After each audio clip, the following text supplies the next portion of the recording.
Cheng Xi menolak dengan halus bahwa ia tidak bisa menjalin hubungan intim saat ini karena ia takut Wu Jun akan terluka nantinya.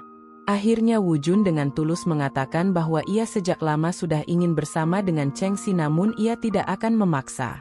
Mendengar pengakuan tulus Wu Jun tersebut membuat mata Cheng Xi berkaca-kaca namun ketika Wu Jun hendak mencium Cheng Xi tiba-tiba saja.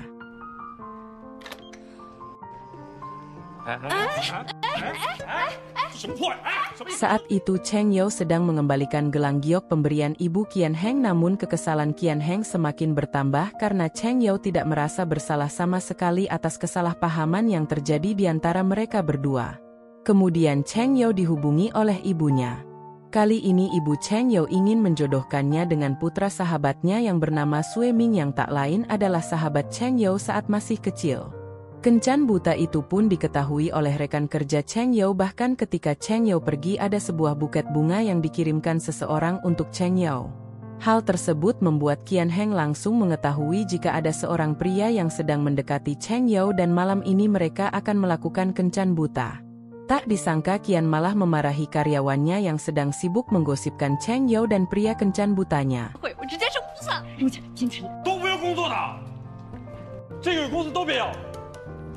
Di sisi lain Cheng Yao baru saja pulang ke rumah tetapi ia malah mendapati Sue Ming yang sudah berada di depan gedung rumahnya.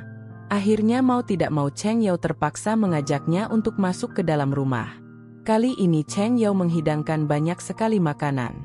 Mereka juga saling mengobrol satu sama lain sebab Sue Ming adalah teman lama Cheng Yao. Pertemuan itu membuat Sue Ming sangat berani mengungkapkan perasaannya pada Cheng Yao namun Cheng Yao tidak terlalu merespon ungkapan tersebut. Lalu tiba-tiba saja Qian Heng sudah ada di sana.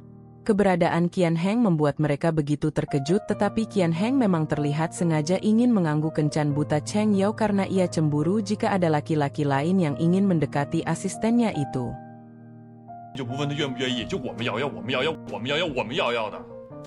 Sampai akhirnya Sue Ming pun pergi dari rumah tersebut. Melihat sikap Qian Heng membuat Cheng Yao merasa sangat heran sebab Cheng Yao tidak menyadari sama sekali jika sebenarnya Qian Heng sedang cemburu. Keesokan harinya Cheng Yao dan Sue Ming kembali makan siang bersama tetapi lagi-lagi Qian Heng malah mengacaukan pertemuan mereka karena Qian Heng mengaku jika ia adalah pacar Cheng Yao. Pengakuan Qian Heng pun membuat Cheng Yao menjadi sangat terkejut.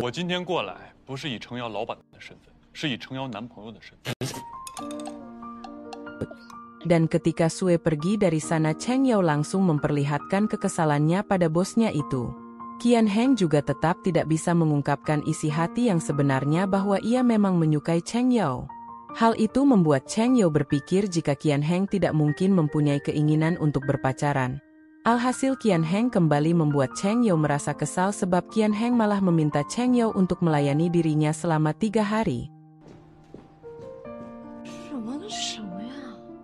Di hari berikutnya Cheng Yao mulai menjalani tugas yang Qian Heng berikan tetapi tugas-tugas yang Qian Heng perintahkan sejak hari pertama sampai hari ketiga membuat Cheng Yao terlihat sangat menderita bahkan di hari ketiga ia menangis dengan begitu histeris karena ia merasa Qian Heng tidak memiliki hati nurani sebab ia tega memberikan tugas yang sangat berat pada Cheng Yao, tanpa rasa kasihan sama sekali. Melihat kondisi asistennya itu membuat Qian Heng menjadi kasihan dan tidak tega. Akhirnya Qian Heng mengungkapkan perasaannya pada Cheng Yao bahwa sebenarnya ia menyukai Cheng Yao dan ia melakukan semua itu karena ia ingin terus bersama Cheng Yao.